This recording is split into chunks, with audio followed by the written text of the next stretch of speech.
Hello, I'm Michelle. And I'm Laura, and this is the Pair Entrepreneurs Club podcast, a weekly show to help you navigate the demands of being a working parent. We will share lots of practical ideas, hints and tips, and our own and others' experiences with juggling work, family, health and finances. Above all, we want to help you find your purpose, define your identity, and banish any confidence gremlins that might be holding you back from the life you dream of. No matter whether you have children or not, there will be something here for you. Let's get started.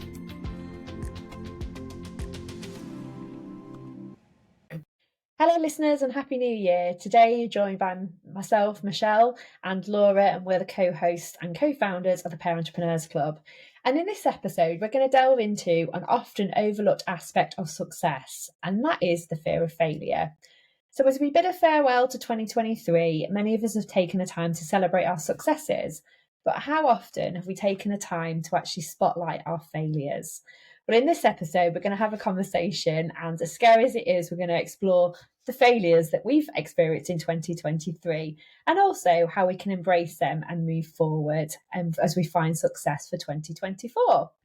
So, Laura, interesting topic, one that we've had a bit of a conversation about when we had our session yesterday, and I know we've both done some reading on this topic quite recently, so it's kind of provoked something in both of us, and it's something we've been quite good at as a business, isn't it, really, to kind of look back on what we've done well, but also actually what could we do slightly better.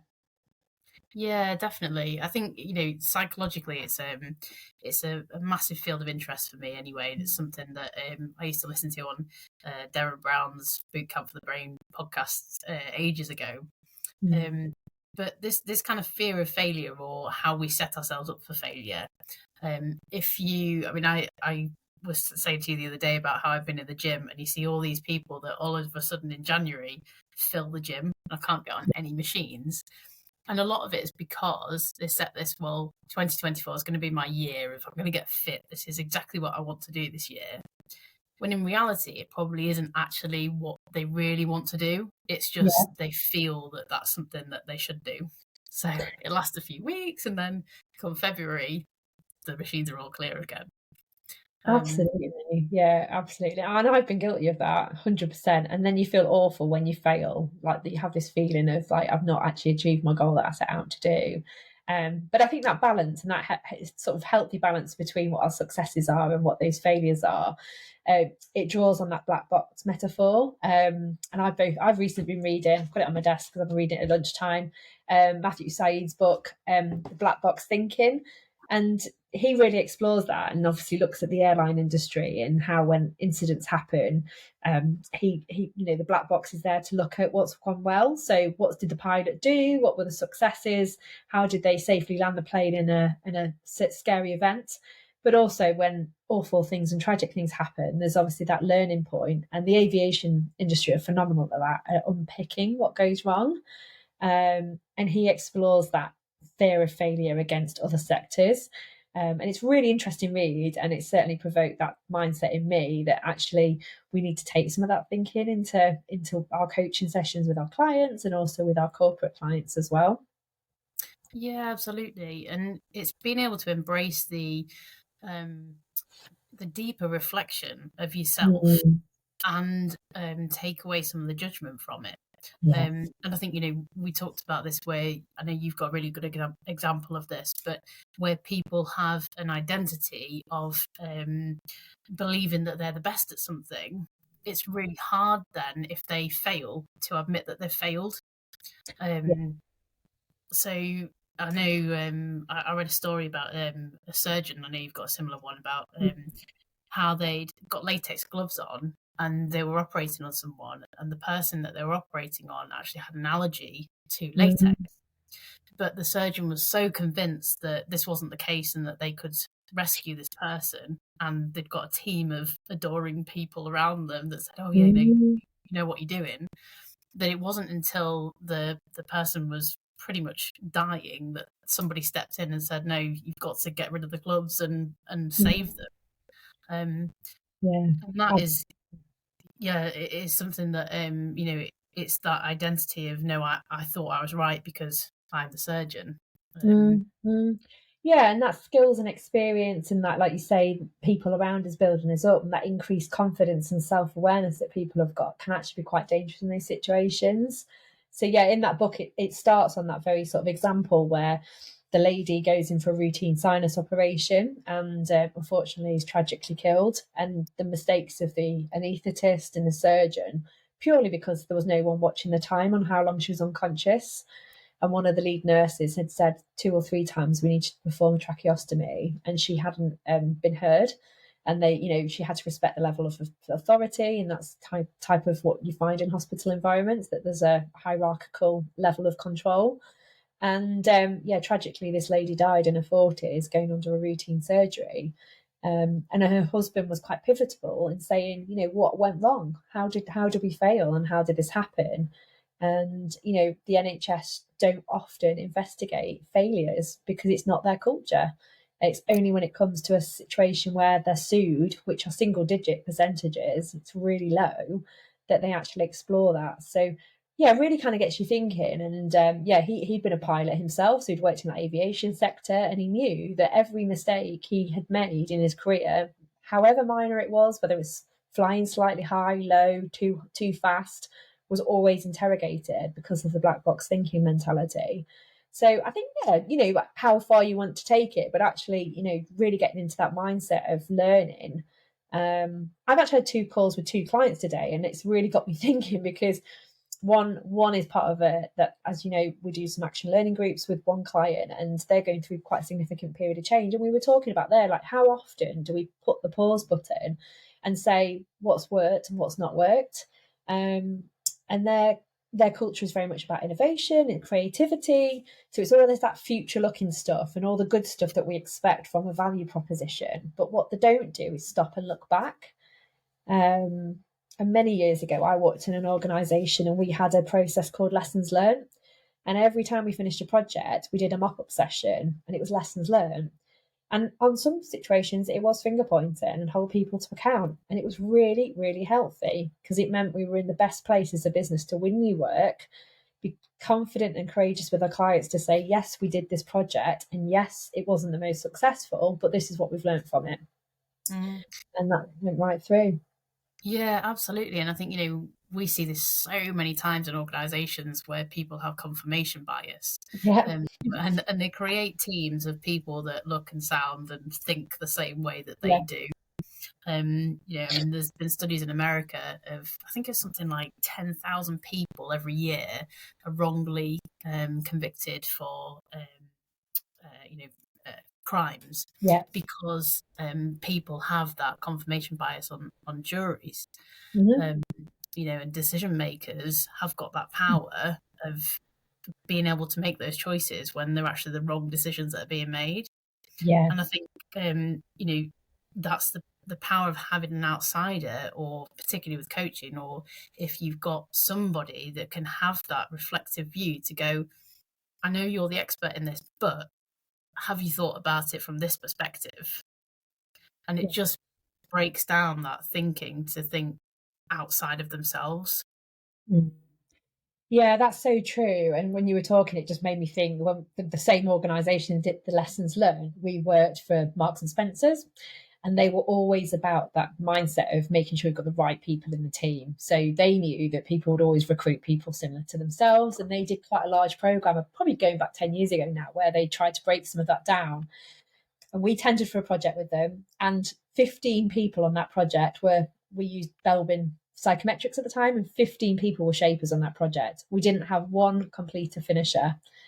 And so when we presented that as part of our tender, there was absolutely no way we were going to win that work. But that project director who'd recruited, as I called them, minions of him, little minions, because he thought that was the way to work. That's what made a good construction project manager. And they were great. They were great people, but there was no way that project was going to have the comfort of finishing. The snagging wasn't going to get done. The quality wasn't going to be right. And so we see that a lot with the psychometrics we do, don't we, within teams?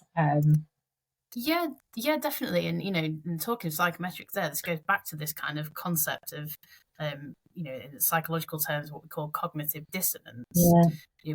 people, and I'm saying that's that theory of we believe that we want to do something, or we've got that identity of being a doctor, so therefore anything that conflicts with that causes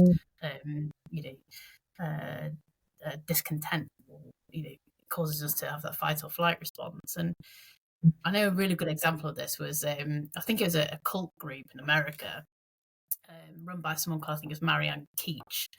And they said that they'd formed this group to say that the world would end on something like the 21st of December in 1951, something like that. And they got together and they said that what would happen is the day before the world would end, everyone would be picked up on a flying saucer and they'd be flown away to safety at midnight. So when the group were all there, they said, midnight came, no flying saucer appeared. So the leader of this cult, this Marianne, went outside and she prayed. And she came back and said, oh, because we're all so faithful and we've been so dedicated to the cause, we've actually managed to save the world.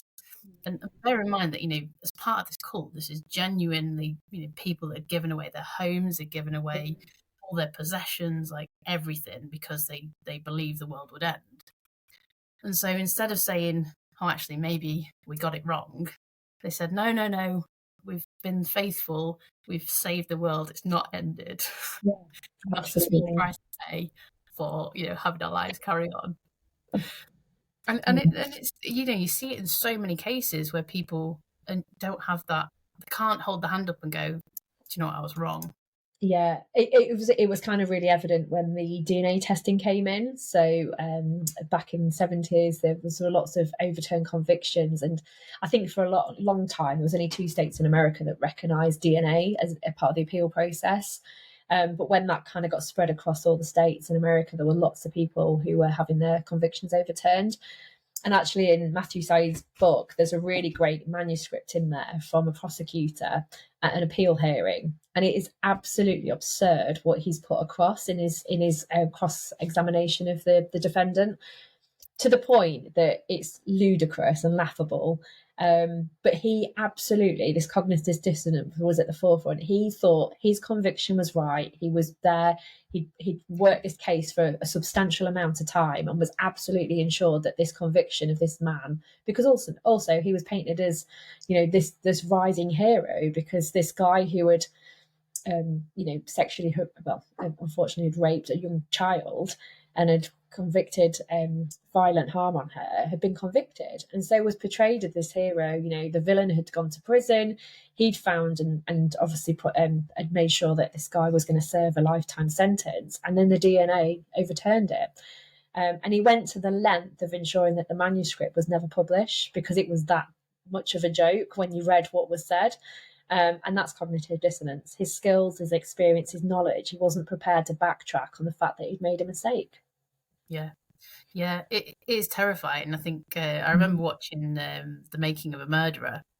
I don't really see the documentary, it's a while ago now, but that's exactly it. The police did that. They more or less gaslighted and manipulated the victim into then believing that they had actually done the murder, and they pleaded guilty.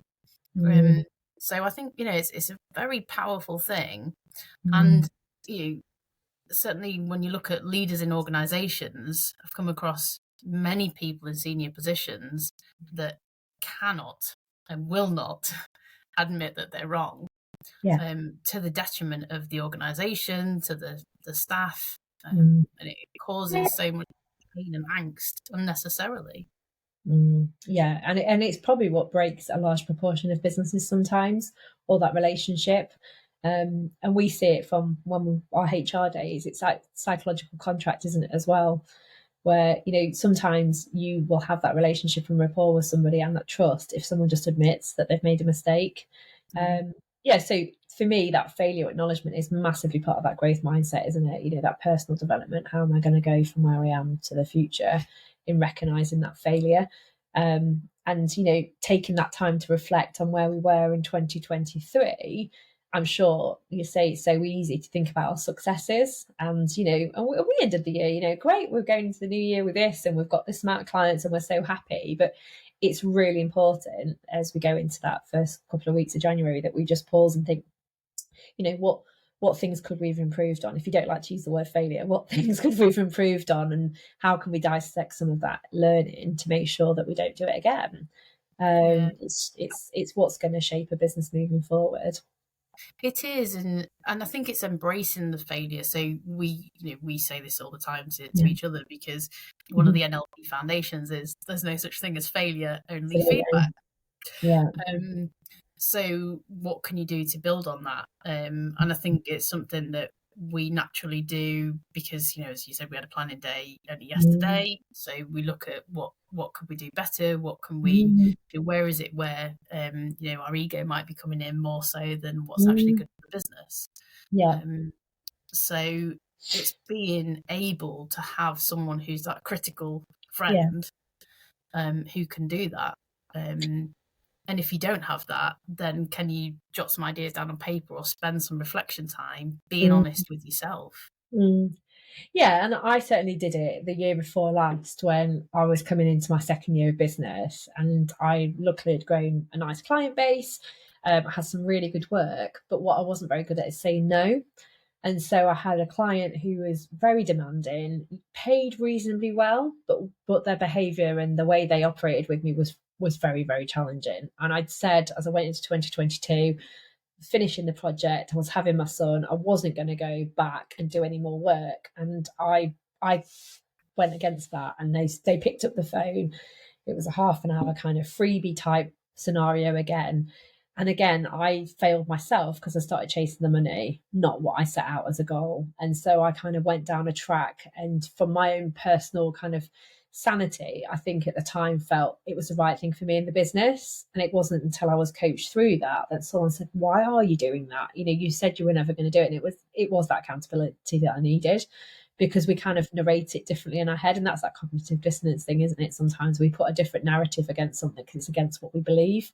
So, well, I needed it. Well, I needed the money. I was just coming back after maternity leave. I might have said that 6 months ago, but I needed it to be different. And so I was prepared to forego all the pain and the difficult ways of working and, the things that they wanted and that kind of morally didn't sit with me, because I kind of thought actually it was about the money. So the narrative on that what was definitely a failure, I went against what my goals were and my principles were.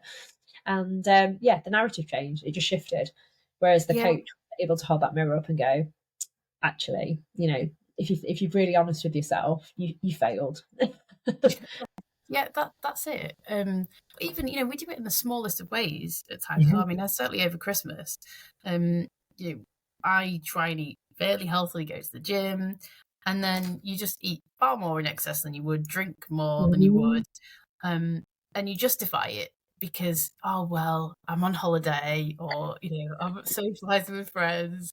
It is a cognitive dissonance because you feel guilty about it, but you make a justification.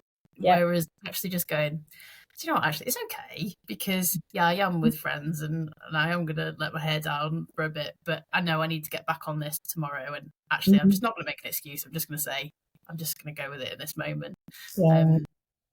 Rather than continually telling ourselves a different story to justify our actions. And that's what we do, we just shift it. So that's where it's important, isn't it, to have that sounding board sometimes. And I was certainly speaking to somebody today, and they'd had a scenario, and the individual that they'd had the issue with that they needed to present to me in the coaching session was portraying that cognitive dissonance. They were kind of going through that individual and calling them out because of their own lack of, they knew what they was doing was wrong. However, they weren't going to admit it.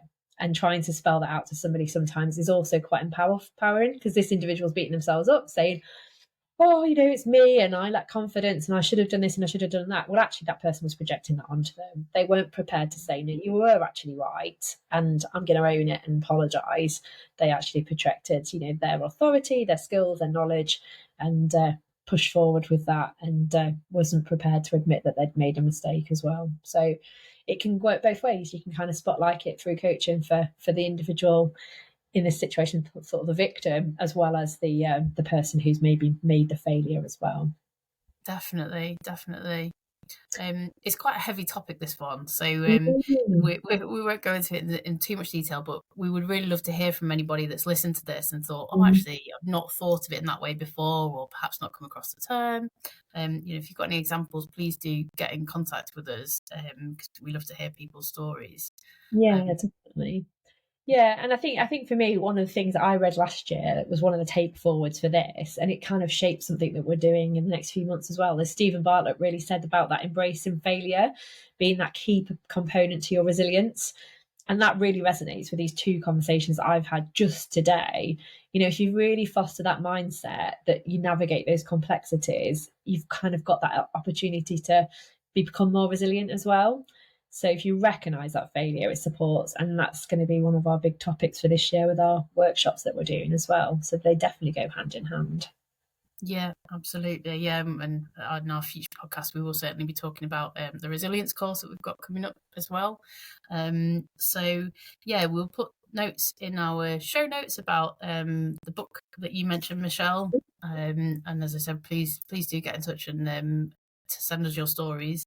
Otherwise, we will see you next time. Thank you very much. Thank you for listening. We hope you enjoyed it. We rely heavily on word of mouth, so if you found value in this episode, please hit subscribe and share it with family and friends. If you'd like to find out a bit more about us, you can find us on our Facebook group, Pair Entrepreneurs Club, or alternatively on Instagram, PairEntrepreneurs_club. We hope you have a great week and we look forward to talking to you next time.